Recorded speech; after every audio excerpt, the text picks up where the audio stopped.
Yeah, I think start with the game.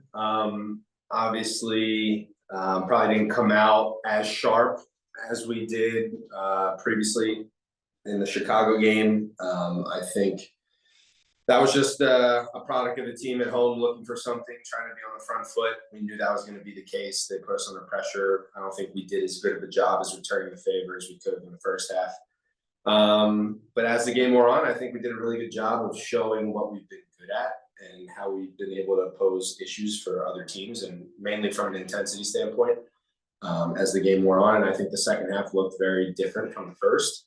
And I think ultimately very happy to tie the game and not concede another. But we had opportunities, I think, to win and get 3 points. So I think that's worth focusing on. But collectively, it felt a lot more like ourselves in the second half. So that was great. Thanks, Dan. We'll start in the room again. We'll go Claudio, then Belair. Go ahead and ask 2 questions if you have them, and then we'll go to the Zoom. Dan, besides scoring the goal, what's that feeling you getting into yourself now when you see that you're able to get into that particular area of the box? I mean, you're right there in the small box when you score your goal. I mean, what are you feeling when you're able to do that nowadays? Yeah, I think, to be honest with you, I think for the majority of my career, I've been the one taking the corner kick, either that or rotating back to be the last man back. So I think having different personnel on the field, having a role that I've been asked to execute, and I think maybe I found something there with a skill set I've had or just kind of a knack for being in the right place, whatever you want to call it. Also a little bit of luck for sure. But it's great. It feels great to impact the score line always because that obviously helps the team, but just to be able to help guys get open and then be able to punish teams if I'm left open, I think that's a nice dynamic to have on set pieces, especially on a day where we had so many. I think we would have been kicking ourselves a little bit if we didn't capitalize on a few of those opportunities. But just generally offensively, I think we're playing a really balanced game. I know I am. Andy and I think, have been doing a good job of getting up and supporting the attack in different ways as the sides operate a little bit differently, but more importantly, just putting the other team under pressure and being able to have them worry about a lot of different things. I think, as we've seen last game, obviously, it's opened up a lot of space for some of our attacking guys. So I think that's something that we can continue to focus on.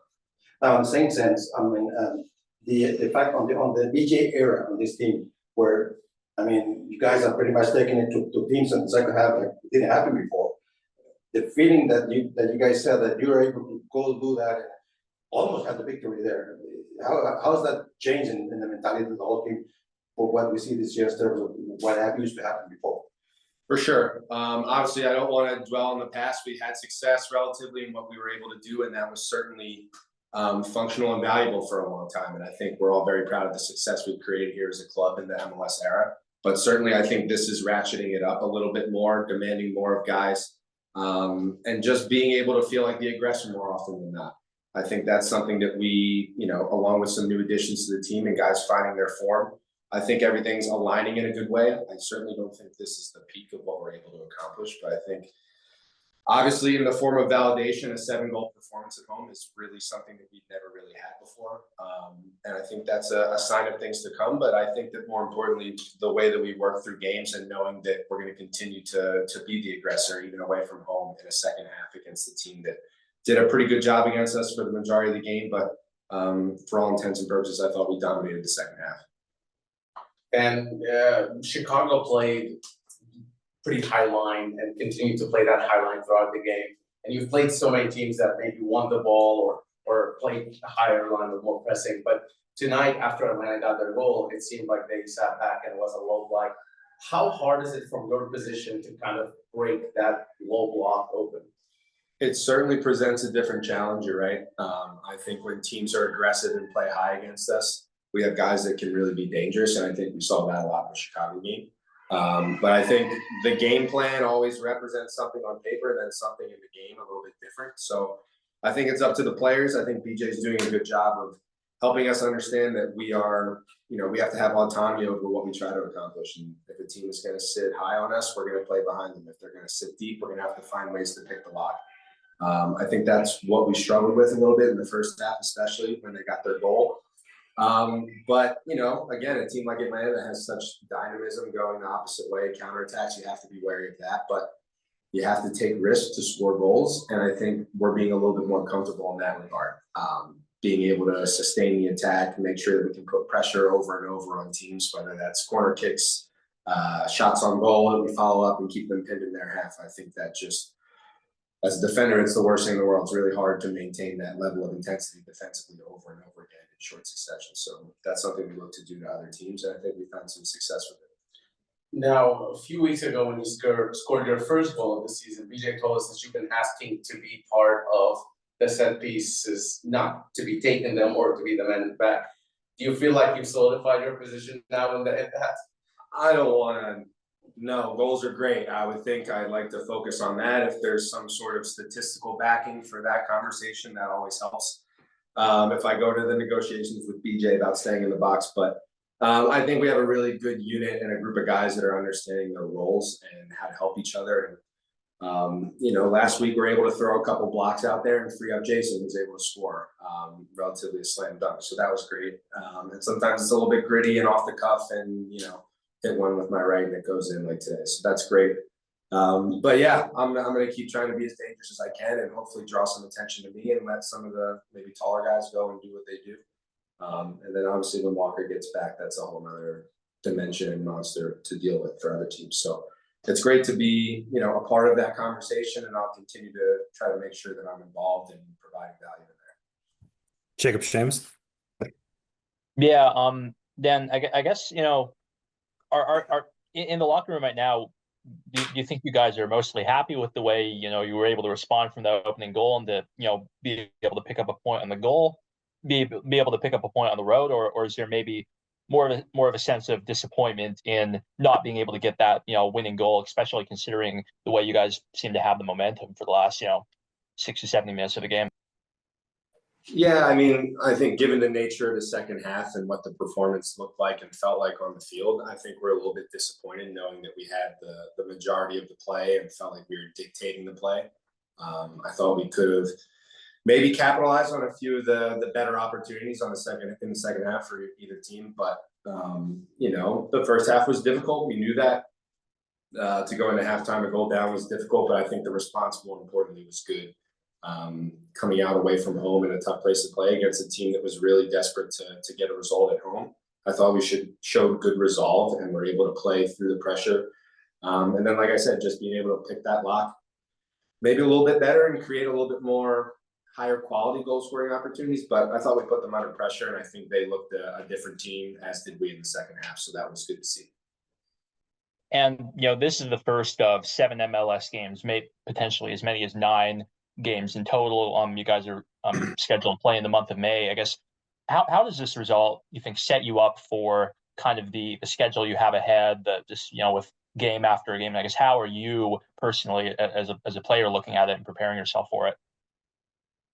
I think we've all had May circled as a really trying time for the group, but early on, I think it's, anyone that's played MLS seasons knows there's going to be months like this, and it's going to be a full team group roster effort to make sure that we can keep the level and the standard high. But more importantly, I think, just the progression of results here, I know we're more process based, but I think to be able to get a tie here, come away with a point, I think is somewhat positive and validating considering the nature of the second half. And I think for the majority of the game, if we look back, we were, again, the aggressor potentially, and we were able to put them under pressure and make them defend.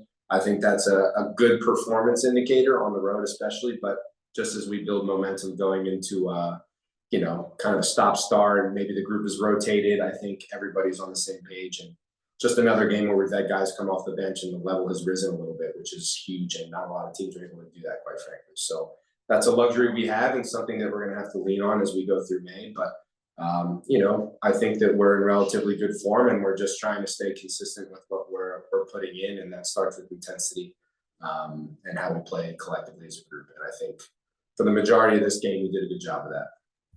Nick? Dan, Thursday, when BJ Callahan spoke with us about just goal contributions, especially coming from the defensive side of things, for you during practice, how much emphasis does, I guess, BJ's system put towards set pieces rather than in years past with Nashville? Have you seen in your eyes? Oh man, I think the general like amount of emphasis is probably the same. I think the approaches are maybe a little bit different. I think in years past we've had some very good plus minus performances across the year in terms of goals that we've scored and the lack of goals that we've conceded.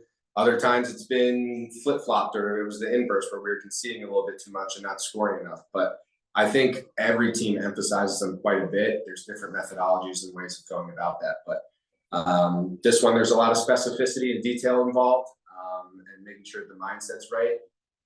And I think just more than anything, keep pounding the rock and making sure that we know that at the end of the game, if we have a lot of looks from set pieces, we need to be making the team we're playing against feel that pressure and hopefully capitalizing on that. So it's good to be able to do that somewhat consistently. It's just an added dimension to what we're able to do to score goals. But, you know, that's a group effort and something that a lot of the guys have really taken to well. And I think we have a long way to go to getting where we want to be when it comes to that. You good, Nick, or do you have another? I think we lost Nick. We'll go to Ben with the last two questions. Yeah, Dan, I'm curious, especially from a fullback's perspective. Obviously, you guys were trying to play a high line and get bodies forward into the attack, but Atlanta with guys like Miguel Almiron and Blante Lath, especially, they just have so much pace going the other way. How do you try to balance that and be involved without getting caught up? Yeah, I think one of the added elements that we've had sporadically in the past, but I think has become a real staple of our game, is the amount of pressure the guys up top have been able to get on the other team. So they're not able to serve at will behind us. I think as a member of the back line, that gives us a ton of confidence and makes it a little bit more predictable when we have guys that know when to get pressure on a guy that has the ball in a dangerous situation. And knowing personnel, guys that we're playing against, who's more likely to hit a ball behind, who's not, who's probably going to circulate it instead. I think everyone being on the same page and benefiting from the work that the guys in front of us are putting in, I think has made our job maybe not as sketchy as it looks or seems, but definitely there's still moments where we can do a little bit better of a job, both of the back line and adjusting our height and maybe getting pressure out to the ball. But I think we fine tune those as the game goes on. It makes, as a backline member, it makes our job super easy when we have guys like Hani, Sam, Alex, Jacob, Patrick, all the guys in front of us just doing such a good job of getting out to the ball and being hard to play against. It makes our life easier. And then related to that, I know you want to get back defensively and kind of maintain that position, but how do you have any? Do you feel like you have more freedom to get forward, knowing that guys like Patrick and Eddie can just eat up so much ground and maybe kind of help cover a little bit? Certainly, I mean, you know, everyone that's been watching this year, and even when Patrick got here last year, knows that these are two guys that cover a ton of ground at a really high clip. That's a luxury again for a team to have guys like that that are able to fill gaps and to break up plays. You know, we saw a highlight the other day of just highlights of Eddie and Patrick and Gaston and guys like that breaking up plays and being a nuisance. It certainly gives me a little bit more peace of mind taking higher positions, but I think that also comes with how comfortable our center backs are on the ball and able to drive and offer a variety of different passes to break down the opponent.